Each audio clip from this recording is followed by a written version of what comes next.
Father, we want to give you thanks for living in the best country in the world and for giving us the opportunity to be here tonight. As you know, we enter the season of Thanksgiving, and as I said, thank you for giving us the best country in the world. Thank you for our lives, the opportunities, our friendships and fellowship. When we eat our meals, we're going to remember those who are hungry, and let's try to do a little more to help each other, act in a civil manner, and get some things accomplished. In your name we pray. Amen. I pledge allegiance to the flag of the United States of America and to the republic for which it stands, one nation, under God, indivisible, with liberty and justice for all. We have just one moment of silence. Mr. Hoffman's mother passed away yesterday, Director of wastewater. So a moment of silence for her, please. Thank you.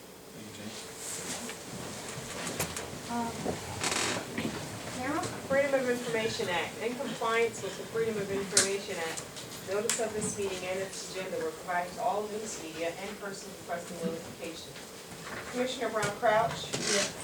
Commissioner Clifford? Here. Commissioner Engelmann? Here. Commissioner Laughlin? Commissioner Platt? Here.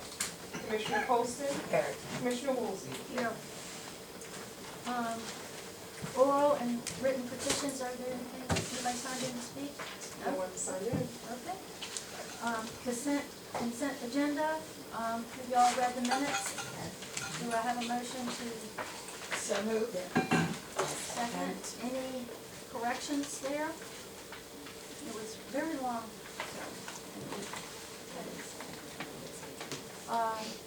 Let's do a roll call vote on that, and accept the minutes. Commissioner Brown Crouch? Yes. Commissioner Clifford? Yes. Commissioner Engelmann? Yes. Commissioner Laughlin? Yes. Commissioner Platt? Aye. Commissioner Colston? Yes. Commissioner Woolsey? Yes. Motion carries unanimously. Number 5, Chris Seabolt. Yes, ma'am. I believe you have a report for us here. I do. In your packet, you will see the new strategic plan, really the outline that we came up with. Tamara and Lisa worked very hard on putting this together. And what it is it's a very short, concise, 4-page document that we can put on our website really easy, we can hand out really easy. It's real easy for the citizens to go through and see, under organizational culture and development, our goals are to inspire ownership mentality, the Team JIPSD concept, and intensify succession plans. And then each department can, for their own strategic plan, under these 5, will include theirs as well. So this is what we decided were the strategic initiatives and areas of focus that we would like to present to you guys, and ask for any comments that you may have, any additions or subtractions. We're just looking for your input. Basically, this is our first step in strategic planning and trying to make things a little bit easier for people to read and people to understand. And I'm not looking for a vote or anything, it's for information. So I'd like to see more getting ready for that year that we're gonna lose a lot of money put in here.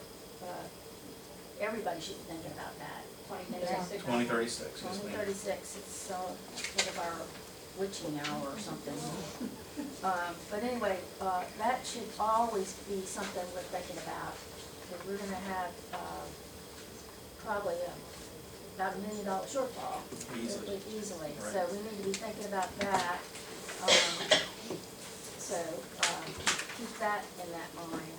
Yes, ma'am. Any other comments about this? I have a short one. I'll pass it to you. When we get the January agenda, I know they're starting the budget process, but can we go into the January agenda with a line thing where, okay, X amount of $100,000 allocated for this department, and here's what they have left, so we know basically where they are at the halfway point? We do that. We can do that. And we can definitely do that. Thank you. I'll show you where we are, absolutely. Thank you. I think this is a good starting point, because it really will keep us connected and we can all be on the same page. So I, kinda like it, and I think that it will put some structure into, what we do. So thanks for, putting this together. Yes, ma'am. Thanks to Tamara and Lisa for really hard putting that together. Anybody else have any other comments? You can talk to them later about it if you have anything. I just wanna say I like the fact that it's, I know it looks simplistic in nature, but when you think about the average education of a reader, and that you're gonna lose their attention span in about 3 minutes, that, I mean, you can't, break it down any further. I mean, this is great, because they have to be able to digest it or understand it. It's like when you look at a chart of numbers, if nobody tells you the relevancy of it, or what does this mean? Oh, we're all eating out of the same pie dish. That's quite evident, that's what they need to know. So thank you, y'all did a great job. Anybody else? Okay, we'll go on, keep talking, Chris, All right, just the district manager's report. As you can see, everything is, pretty much in line. Let's see, we've got the audit here, to do we doing that under this? It's the Is that next one. next one. I think it's next one down. Two things, it looked like, to me, administrative overtime was up, what was with that? It could be with all the meetings, and we're training a person also for, Um, just and, sitting for camera. And maybe because Mr. Game did this, you mentioned in here twice, I believe, the town cost share money. Nowhere in that agreement with the CARE, they call it, they call it cost share, but you mentioned lost money. That money comes from all over, it's not just lost money, so just leave out the lost All right. money thing and just say the cost share agreement, All right. with the town of James Island. And that's all I could find on that. Madam Chair, I have one question. Yes. What do you think the uptick is from the hour annual leave used and the hour sick leave used from October the 18th to October 19th? Which part? Well, District-wide? district-wide, Yeah. 1,352 18 and 1,886 and 19. I kind of Just thought. people using more annual leave, I kind of thought they were taking leave after that hurricane, they needed a break, that's what I kind of thought. just people using their leave. Yeah. The department head's goal is, we have several people out there that keep bumping up and losing leave because they're at their 400 mark, and they've been encouraging them to take their I leave, so that's just wondered certainly. if you were passing around all these little bugs. No, ma'am. Try not to. Okay. Anybody else, any other comment? All right, let's move on to our, auditors, no, wait, we got a, second reading here real quick. Number 7, motion to adopt proposed changes to Commissioners' Rules of Procedure, second reading. Do I have a motion? So moved. Got a so moved in a second here.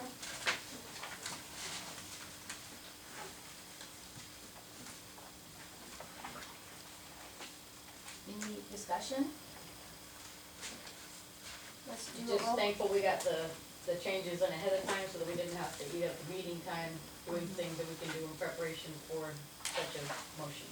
I guess you're gonna, at some point, send us another copy all fixed up nicely. Yeah, the revised version, I believe, was circulated with everybody's comments incorporated into it. And we'll have obviously a full copy with the table of contents and everything for the public hearing. Are there any other changes? Nope. I didn't hear anything else. Okay. Yes. Roll Did call. the revised version after this one was sent out? Yes. That was, I haven't seen that. that made the revisions from what we talked about last night, during the last meeting. Okay. Let me pull it up on this one.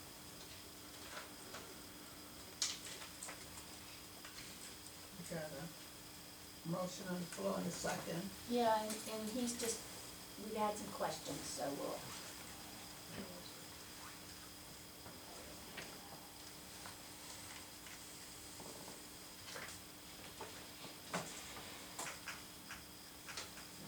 $11/15/2019. That's the updated one. Yep, Okay. yep, it was sent that morning, which was after the meeting on the 13th. And if there are any corrections to that, then they'll be added in when? Well, I didn't get any corrections to that. I sent the attached revised rules based on the conversations that we had on the 13th. I sent out revised rules on the 15th, and I hadn't gotten any additions to that. Well, I received this at 11:41 on the 15th, and I sent an answer back to you at 3:36 on the 15th.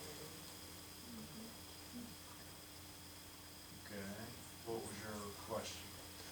Well, you said if there were any other things that we needed to add to do, and I had about 4 or 5 things, including the fact that on one of them, we left off the fleet committee as part of,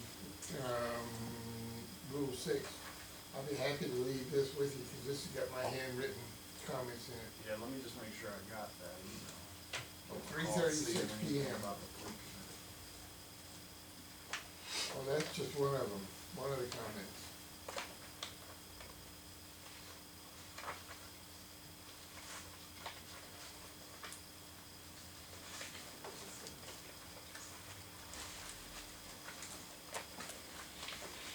Said the renumbering of the rule is correct and the additions at the bottom of the page are correct.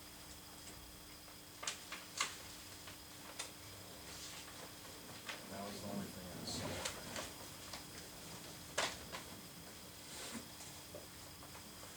I'll be happy to take a look at it and circulate something, but your email says 2 comments, the renumbering of the rules is correct and the additions at the bottom of the pages are correct. That was the one at 3:36? Yeah. Okay, well, I've got more than that, but I'd be more than happy to give you the handwritten one. I'll take a look at it. Well, what we can do, Sheriff, is maybe pass it as is, and then we can still come back and amend this, change this later. Sure, we've got a public hearing and a final reading, prior to it, so Okay, I think you can accept what I sent on. okay, okay.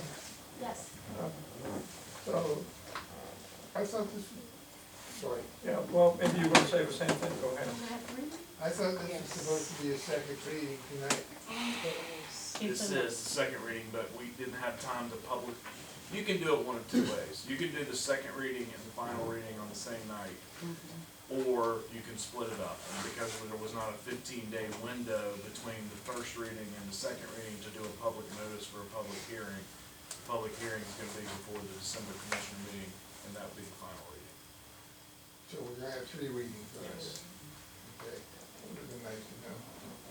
So just clarification, and, there will be an additional vote on it. Okay, well, I'll probably vote in the affirmative on that occasion, but, on this occasion I'll vote in the negative, because things like this, I think it's always, desirable to have a hard copy. all right. So let's, any other questions? We'll just do the roll call vote. Commissioner Brown Crouch, Yes. Commissioner Clifford, Yes. Commissioner Engelmann, Yes. Commissioner Laughlin, Yes? Commissioner Platt, No, Commissioner Poston, Yes. Commissioner Woolsey. Yes. Motion carries 6-1. All right, we're on, agenda item 8, audited financial statement report. Mr. Hancock? Thank you, Madam Chair. First of all, I'd like to thank the commission for allowing us to serve as your independent auditors again this year. Next, I'd like to say that this process went very smooth this year. We ran into very few bumps in the road, and the district took the recommendations that were given last year by us and implemented every one of them to the number. So just to give you an update on that. I'm gonna bounce around on here, based on page number. It's not gonna make a whole lot of sense, page number, but I'm hit a few highlights. Then I'm gonna do a few discussions at the fund level. Then we're gonna talk a little bit about, what's going on with some of the things that we've discussed with me here before you before, and then I'll open up for questions. But please, if you want to ask me something, just stop me, because I'll get on the roll here. The first thing I want to draw the commission's attention to is page 2. Page 1 and page 2 are your independent auditor's opinion on the condition of your financial statements. And we issued an unqualified opinion, also known as an unmodified opinion, also known as a clean opinion, meaning that your financial statements as you have presented them are materially correct, and that the users could rely on them in making decisions in financial nature involving the district. And as promised, I told you I was gonna bounce around on you a little bit. I can take you to page 55. 55. Yes, ma'am. While you're getting there, I'll tell you, this is your independent auditor's opinion on the district's compliance with grants, agreements, contracts, and other things that involve outside parties, and also discusses your compliance with your own internal control procedures, all right? Now, as far as compliance with grants and agreements and contracts, we found no instances of non-compliance. I can disclose that our audit was not specifically designed to detect instances of non-compliance, but over the course of our work, we did not detect any. On page 56, we're going to talk about a finding that we found. This is an instance where this is what's called it's not a significant deficiency, and it's not a material weakness, but it is a finding nonetheless. And that finding is described in detail on page 57. During this past fiscal year, as a result of some of the procedures that the district implemented during this past fiscal year, your staff was able to identify more property that the district owned and had purchased or had been given years back that was not on your asset listing or rolls. Most notably, sewer systems or sewer pipe or sewer infrastructure that had been donated to the district by developers, all right? Now, this wasn't a purchase, but nonetheless, this property is now owned by the district. Well, if we didn't pay any money for it, it was given to us, and it's underground, which means if something happens to it, we don't have an insurable claim, why do we care about it? Well, number one, it's nice to know about it and know where we have it because it's gonna help your mapping. And number two, more importantly, yeah, if something happens and it's an insurable event, they're not gonna pay. But if you have a disaster happen and your sewer lines get washed away or broken, guess who will pay? FEMA, okay? So in order to have the ability to make a claim, we have to have these things listed. All right, and we think we've got them all now. Your staff did a pretty exhaustive search on tax map number by tax map number where these things were suspected to be. And as a result of that, we had to restate the beginning balance of the fixed assets that the district owned. All right, I have to go on record and tell you about that because it was a restatement of our beginning. Now, did it affect current year operations? No. This was donated property to begin with. There were no cash transactions. None of these donations happened during the year, so nothing's messing with our current year financial statements as we speak. But we have to go on record and say, number one, we found some stuff we should have had listed already, and number two, we had to restate our beginning balances because of that. I'll pause for questions on that. That's a lot. So everybody with this, ma'am? So to have FEMA cover it, then what do we disclose to them so that they can cover it should a natural disaster occur? Well, let's say you have a sewer line and you don't have it accounted for in your record of assets, and that sewer line washes out. If FEMA comes in, they're gonna say, okay, district, what all kind of damage did you have done and to what pieces and parts of your system? And if you tell them, well, this sewer line is washed out here, they're gonna say, well, you never had it listed as being owned. But now we do, Well, we're going, we've got it now, so it's not an issue, right? This isn't the lesson you wanna learn the hard way. well, that's why I'm asking. You said ask questions, that's how you learn, right? Yes, ma'am.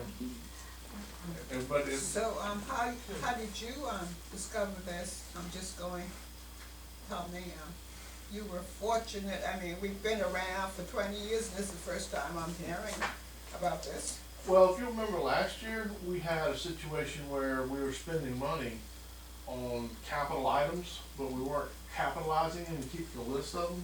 Mm-hmm. We changed that policy, and then as a suggestion to your staff, I said, go back and look and see if there's some similar instances where this could have happened.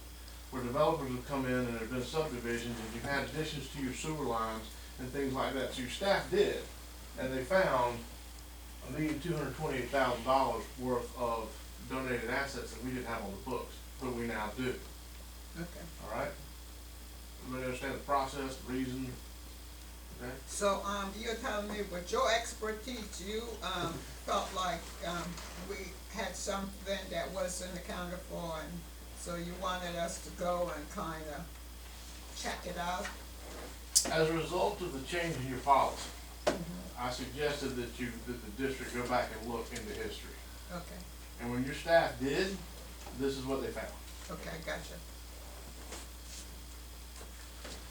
All right, let's talk about some current year information. And some of this stuff, you made a mention a little earlier, Ms. Clifford, that, just because you read something on a piece of paper, you might not know the relevance of it, and or it might need some clarification. Well, I think we've come to a good example of that, folks. If y'all go to page 17 with me.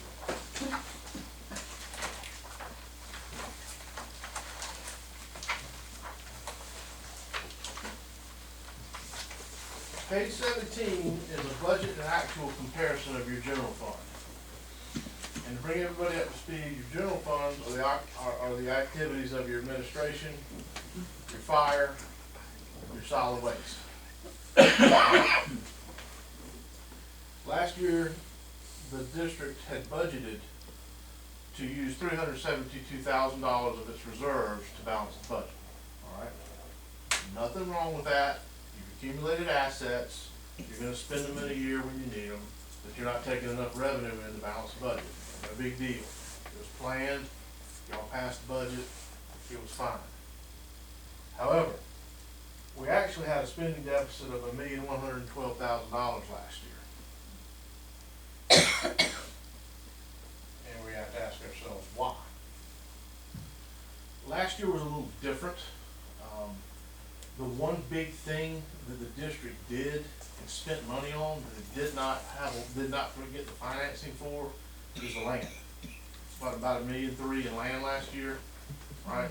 We didn't come up with any way to finance it or provide the source of funds for it. We had planned on it.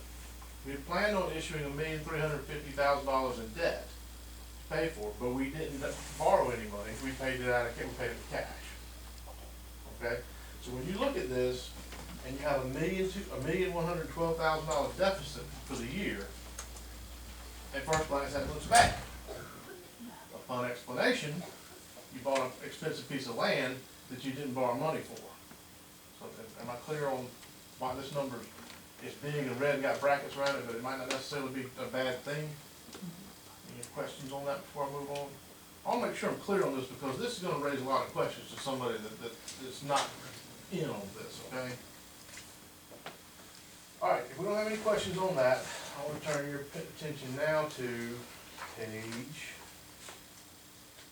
19. Page 19, this is for lack of better terminology, the income statement for your wastewater fund.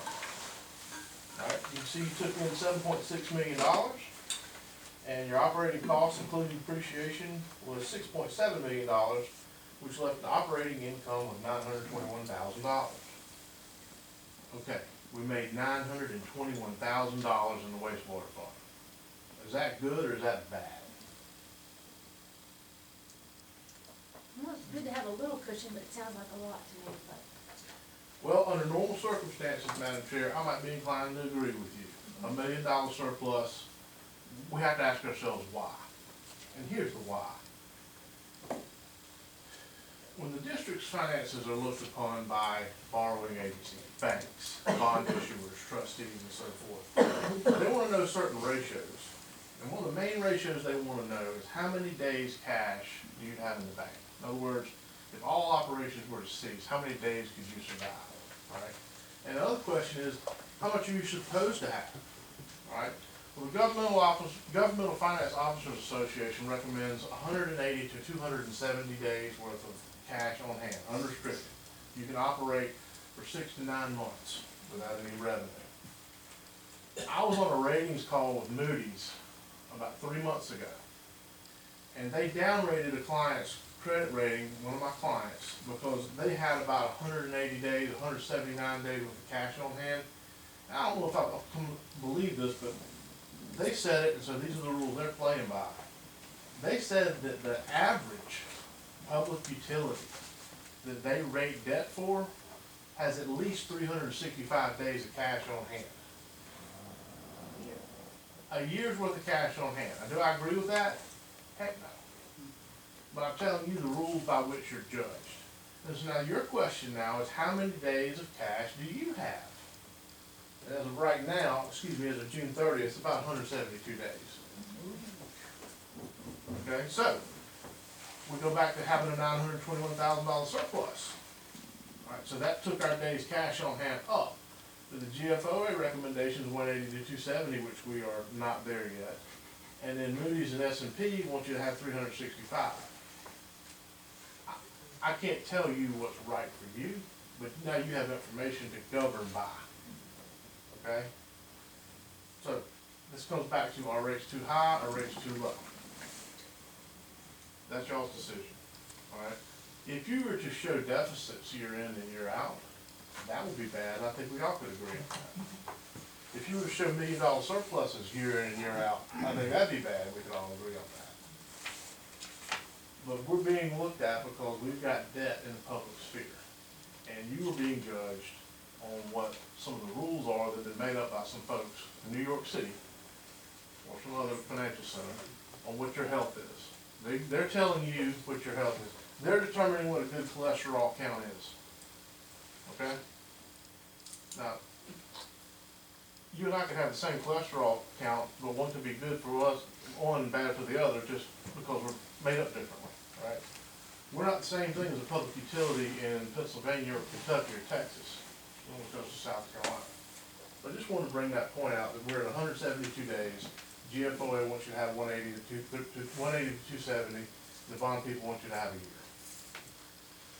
So we come back to the general fund, and again, they give you the same answer. GFOA says you need to have 180 to 270. Back on 17. Yes, sir, back on 17, I'm sorry. So we go back to page 17 and we say, how many days cash do we have on hand in the general fund? Again, using the 180 to 270 rule, and then the New York bond rating agency is 365. We have 143 days of cash. Okay?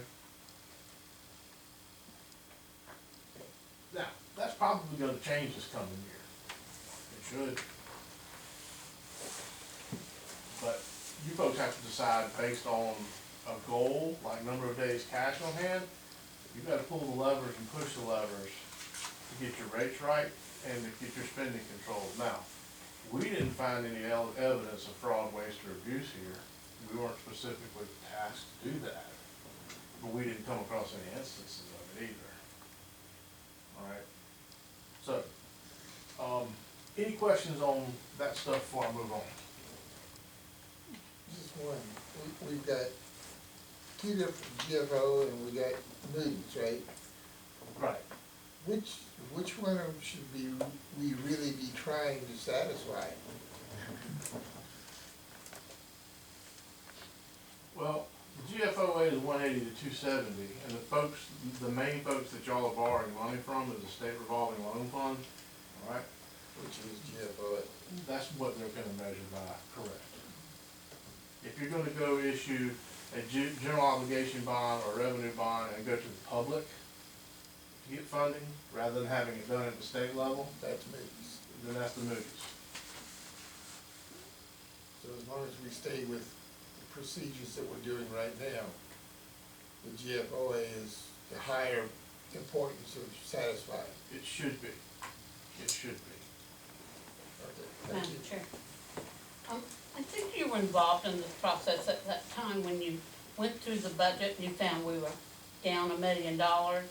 And then the former CFO said, oh, we bought $1 million worth of trash cans and I had to factor that in and all. How do you ever adjust all that? I don't know how your former CFO did it. I'm applying the standards that are generally accepted in the US. Well, wouldn't at some point we looked like we were $1 million short and how do you say, we got to fix it? Well, you're $1 million short this year, but I explained why. Yeah, I got that. I'm not exactly sure what happened in the preceding last year. What else you got for us? All right, moving on. Well, let me ask you, I got one question. Okay. So what if we did an average between the two and shot for like 330, 320? Would that make, that would make the, Well, that's something that this body is charged in doing, that's your discretion, and that's a goal to do, right? If that was what this body decided, you would charge management with, by saying, our goal is to have 330 days worth of operating cash in the bank in one or both of the funds. I think it'd be a very tall task to do that within 1 or 2 or maybe 3 years. To get that many days cash on hand, when you've got an $8 million spending budget, you're basically talking about doubling what you have now. And so, 5 years maybe, but in order to do that, you're looking at rate increases and incremental tax increases as well. Unless you're gonna do some very substantial cutting of expenditures. thank you. There's no, this isn't a quick fix, there's nothing we I can do. know, but I'm trying to get an idea by, using my little bit of knowledge that I have, that I would go on the side of averages, and then now you tell me a little bit more. See, it's, it's like when you go to a doctor, you say, my leg hurts, well, there's like 19,000 things going on in your leg, so the doctor has to break it down, so, doctor, thank you for that. Ma'am. All right, what page were we on? We were on 17, but I'm gonna take y'all on another whirlwind tour, and we're gonna go back to page.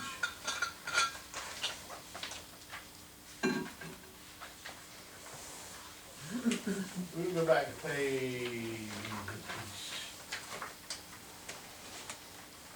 Long note. 41.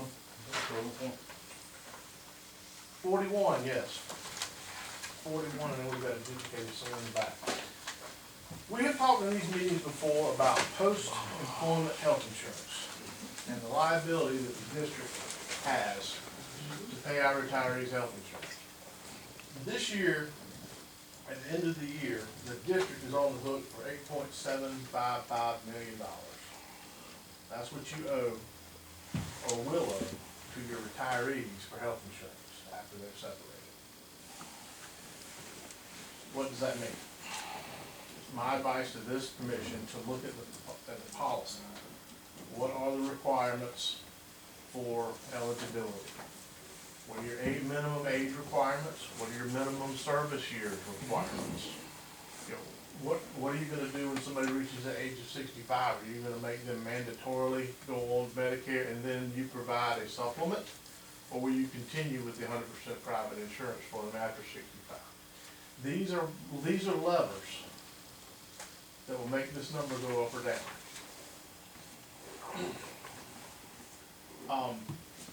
And boards like yours are all over the place. The strictest one I've seen requires a minimum 20 years with the district, a minimum retirement age of 65, and mandatory conversion to Medicare supplement when they hit 65. You don't have to be that strict, you can be anywhere in between. My advice is to examine your current policy, determine something that suits you and is the best fit for the district, and then go find out how much it costs. But right now, this is costing you about $750,000 a year. Okay?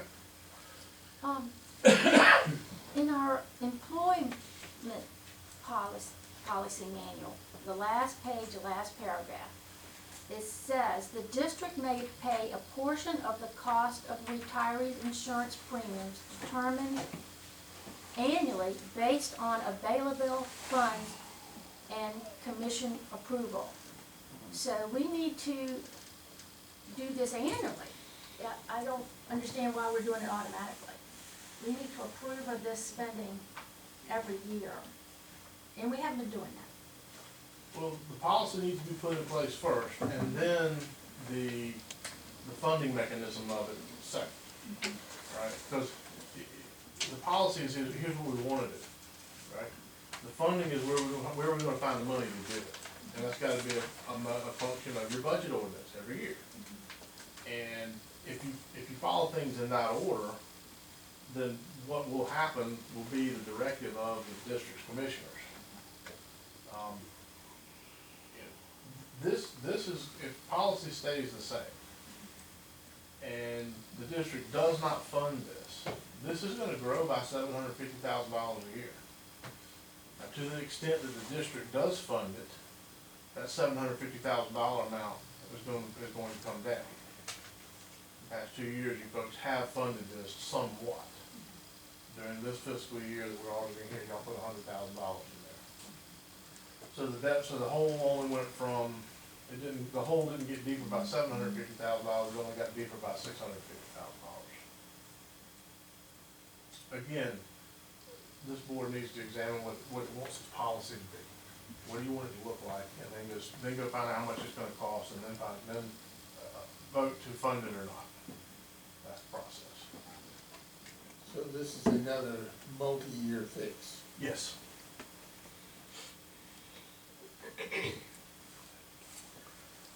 The last thing I want to talk to you folks about is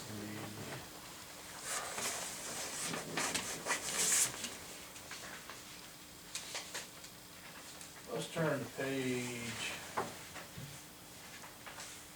starts on page 32, but it goes all the way through page 39. Let's talk about, we've talked about this before. Everybody remember me talking about your district's fair share of the pension liability that's managed by the state? Remember that conversation? Well, at the end of this year, it's about $10.8 million. Now, unlike OPEB, which is what we talked about, post-employment health insurance, unlike that, there's really nothing you can do here, except for pay what you statutorily owe. That is, whatever the match requirement is on your employees. If you pay that, then you are compliant with South Carolina law. If you had $10.8 million and you wanted to pay this liability off early so you get out from under it, you're not allowed to do that. Okay? So you gotta pay what you're supposed to, you can't pay it off early. I may have mentioned this before, this is a conflict here. Accounting standards say that we must report your fair share of these financial statements, which beats up your balance sheet because it makes you look like you got a lot more debt on here than you might otherwise really do. Okay? State of South Carolina says that the general fund of the state will back this up in case it goes bad. So in that case, you would think that you wouldn't be on the hook for this. But the fine print in the legislation says that the state will provide for funding of the pension plan. When they say we will provide for, they did it in 2017. They said, James Island Public Service District, you're going to withhold more and you're going to match more. And that's how we're going to provide for. Okay? So yes, they are the backstop, but they are the one, they made you do it with the money. So that's the conflict is resolved and you folks have to pick up your fair share. We've been through a lot tonight. This is a lot. Questions?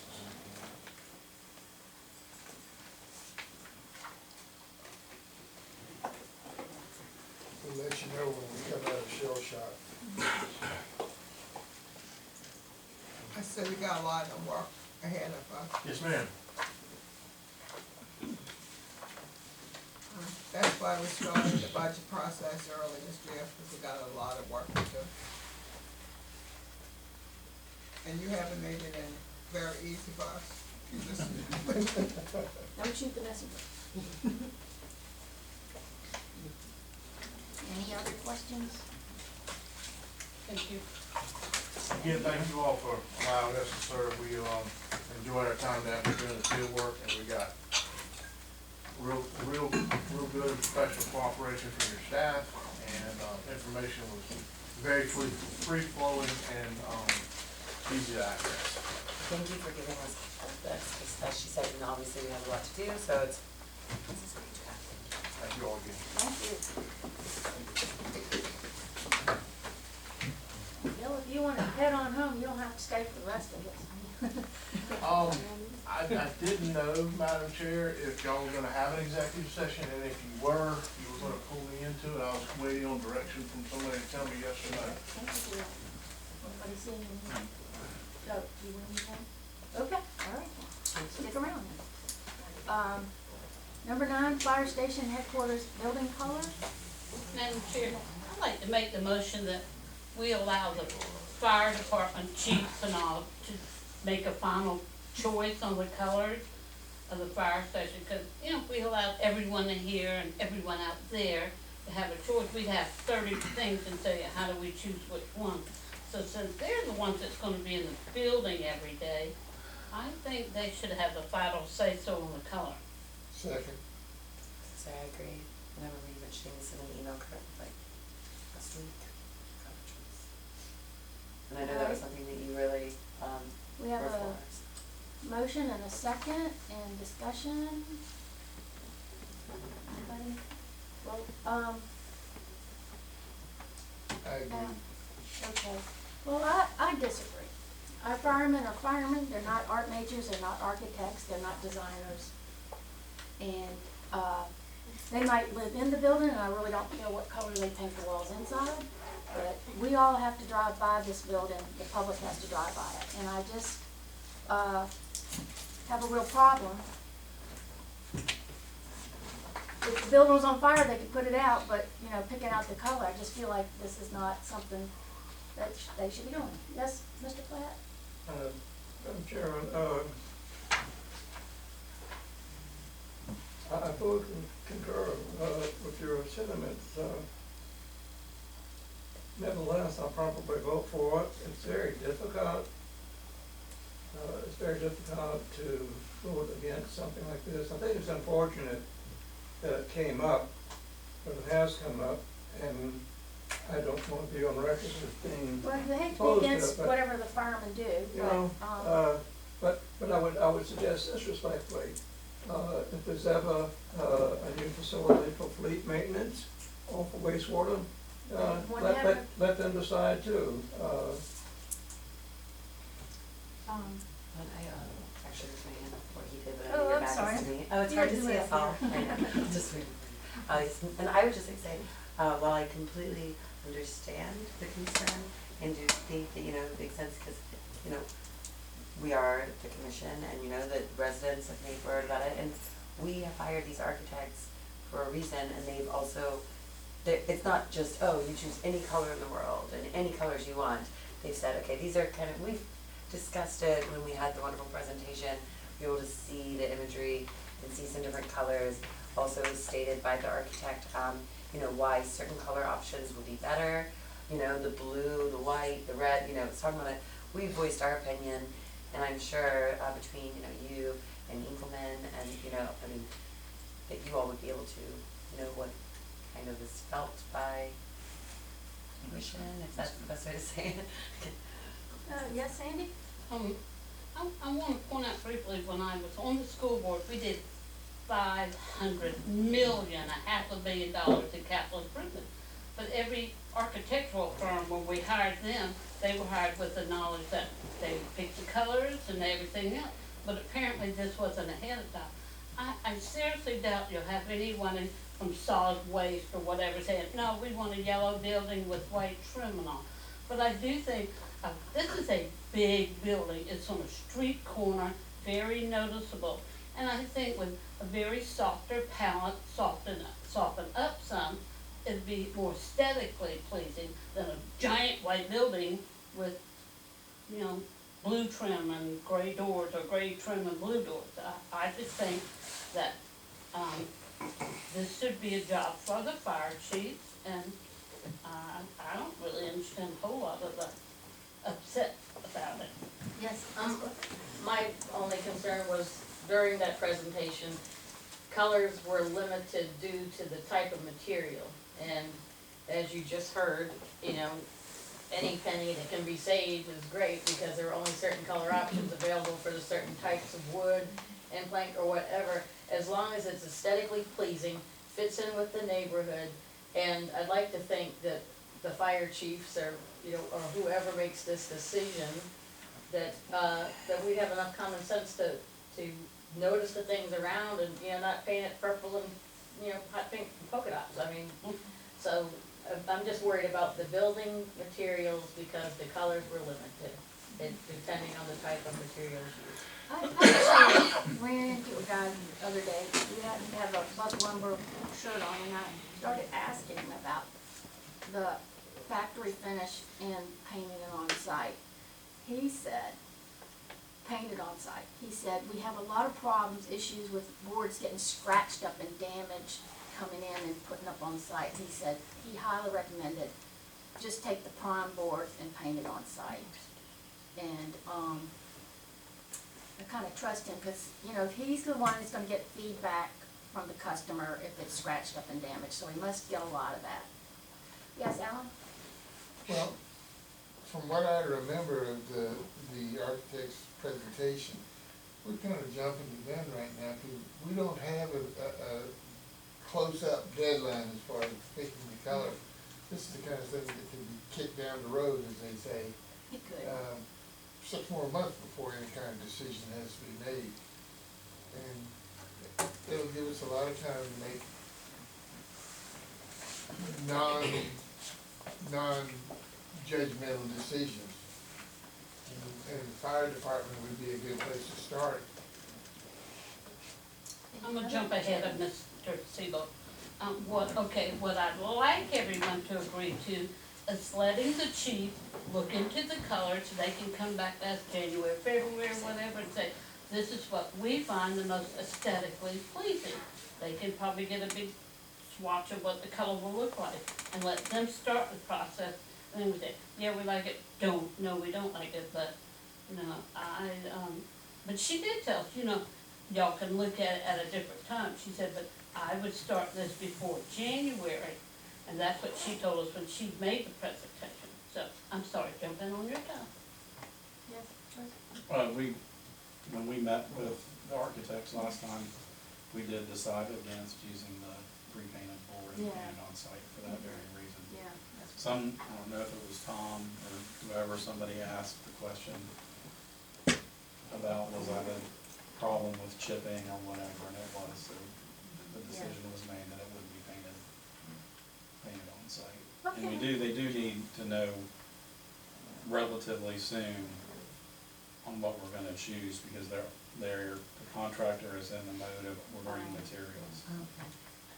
I was going to, there was similar, I remember that discussion, and also, again, the color, so, because I used to do marketing for Buck Lumber, and, so I spoke with a few people who I, you know, I'm still connected with, and just, was talking to them about, you know, and we were told by, Lelio. It's like your name. Or not like Chip. But, yes, you know, she said, well, I really liked the dark blue, and I remember that was your favorite, and it looks wonderful, and it would be much nicer than just solid white, certainly. The only concern is maybe if a lighter color, if we could advise, you know, again, to follow some of the color palettes that were like, kind of, you know, more limited, as Commissioner Clifford was saying, but also the darker color, it requires more upkeep. And so it's like 5 years as opposed to like 7 that you'd have to be doing more maintenance. And so that's one of the only concerns. Because there's certainly colors that would be much better than just a stark solid white. But, you know, as again, like I said, the navy was lovely, but it would just be a little more expensive. So we just keep talking about it. I don't see the point why we can't work in conjunction with each other, get the chief's recommendations. They do have to be there, we can be the final decision makers, and then when, you know, if somebody doesn't like it, they can take it up with us. But I do think their input is important. I mean, it's something that affects greater than 80% of their lives. It's not just a job for them, sometimes this becomes their life. Okay, let's just go ahead and vote on this, and I think we're discussing that, what you vote at. Well, I wanted to say, I was the one who said to, allow the, firemen to choose the color. And when I was thinking, I was mainly thinking of the leadership, you know, the Fire fire chiefs. chief. And I wasn't thinking about the whole fire department, cause we would get 150 different colors. but I was thinking that, we would allow the, fire chief to choose, and, we could compromise. I mean, who knows, they may come up with something that we like, so let's see You what wanna, they come up with, and then we could Modify your motion to say fire compromise. chiefs. Yeah, I said chiefs. Oh, I think the chiefs, you have, All right, I think we've had enough. deputy, 2 deputy chiefs, 1 Yeah, big chief.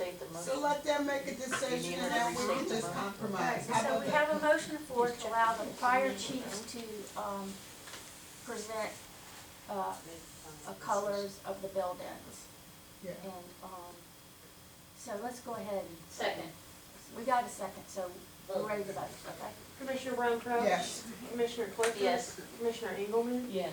Commissioner Laughlin? Yes? Commissioner Platt? Aye. Commissioner Poston? Yes. Commissioner Woolsey? No. Motion Okay. carries 6 to 1. Committee, Madam Chair. yeah, My stomach has gone from flip-flops to flipping over, and I'm gonna sneak out before Attorney Chip is sorry he sits by me. But I need, okay.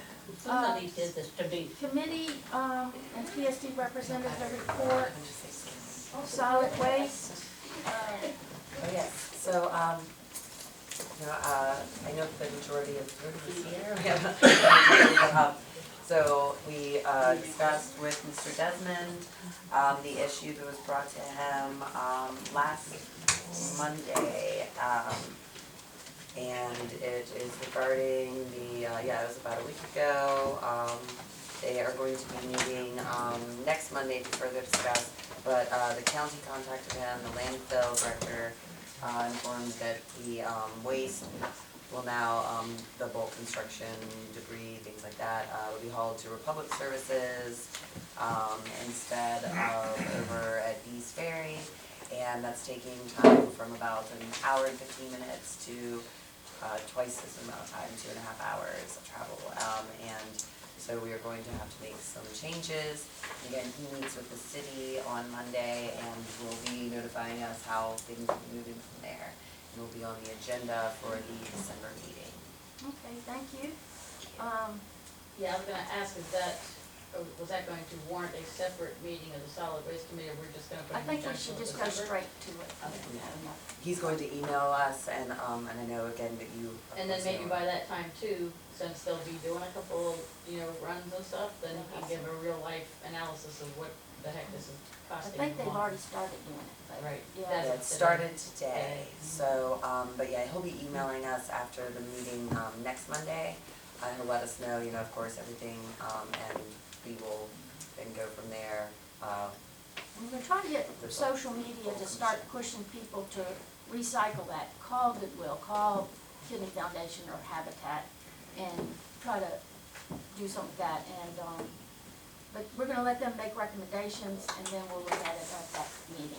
If Making anybody, sure they don't Madam inappropriately. Chairman, if anybody need a desk, there's a nice desk on my street. Come pick it up. Okay, let's move on. Any newspaper articles? Didn't see any. Check your name for desk. Or any, anybody wants to, make a comment at the end of the meeting? No one is signed in. Okay, and do I have a motion to go into executive session? Yes. Second. Okay, roll call vote. Madam Chair, should we have a session on that? Yes, we can. Chris seems to think we need to do this. Second, please. Chris Seabolt has asked for this. Oh, here's asked one. Yeah. The reason, item 2 there, the commission may or will enter an executive session in accordance with the statutes, that's pretty nebulous.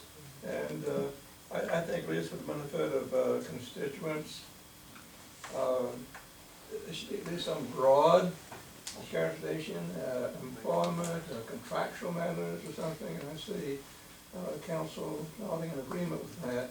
As a general rule, that's correct. Sometimes things come up that are unexpected, that the need for executive session may arise, and it's my understanding that the need for executive session is based off personnel matter, which is something that should be discussed in executive session, so that's what Mr. Seabolt's asking for. But as a general rule, whenever ahead of time you know something is gonna be there, you put the description, as we have done in prior months as to the executive session, but we do leave it on there for my recommendation in case things come up, that need to be discussed. I'm sorry, you're saying that, we leave it in perpetuity on every meeting? The executive session, I like to see an executive session on each commission meeting agenda, yes. In case something comes up that needs to be Yes, yes. put in there. Yes, Mr. Black. If I Yeah, may, this is a new development, isn't it? This is what you're recommending? No, I think I asked for this several months ago. he did, and I was gonna say, there was, I don't know if it was when you were ill and unable to attend the meeting, or if you missed perhaps when he was telling, but he explained, even if it is on our agenda, it doesn't mean that we actually have to go into executive session, it's if it is necessary. And sometimes we will know before the meeting and before the agenda, but sometimes we will not know until the meeting is happening, and then we will know that we will need to, but we won't have to call to add it or, make any adjustments. I understand your rationale, Yes. but this puts members of the public at a disadvantage, and they don't know if there'll be an executive session or not. Well, the public's not part of the executive session.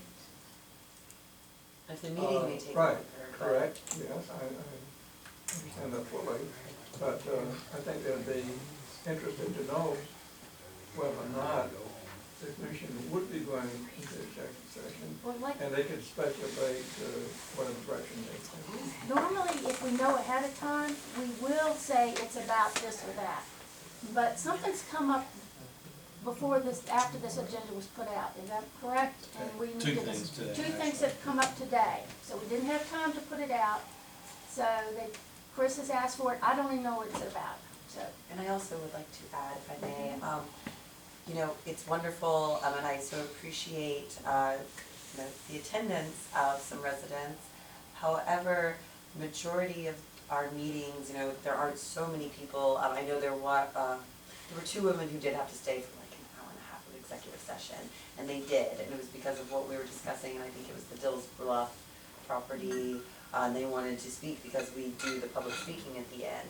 But typically, because we also do it at the beginning of the meeting, if someone has a word they need to say, or if they're like, I'm not going to stay till the executive session, we don't have so many of the public in attendance that I think this is a bit more important, that we are able to go into executive session, than we need to worry about one person may want to speak at the very end of our meeting, if I We've already may. given them the chance to speak. Exactly, that's what I'm saying, we do it at the beginning as well, so I just think that it's a little better to always be careful and have this on our agenda, so that if something were to happen as it did today. I think we probably discussed Yeah, this and. well, let us Yeah, agree, that's what I'm just let us saying. agree to disagree. Absolutely, it's All right, let's do roll call vote Roll call, And the please. reason is for personnel? then. Yes, We have two.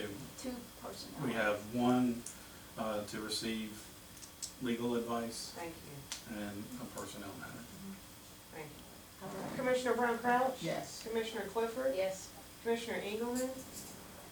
Commissioner Laughlin? Yes. Commissioner Platt? No, Commissioner Poston? Yes. Commissioner Woolsey? Yes.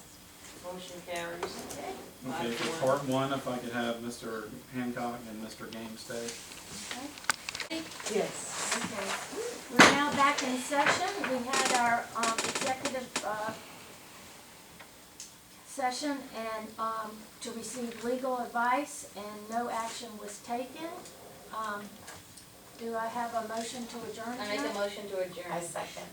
Roll call? Commissioner Brown Crouch? Yes. Commissioner Clifford?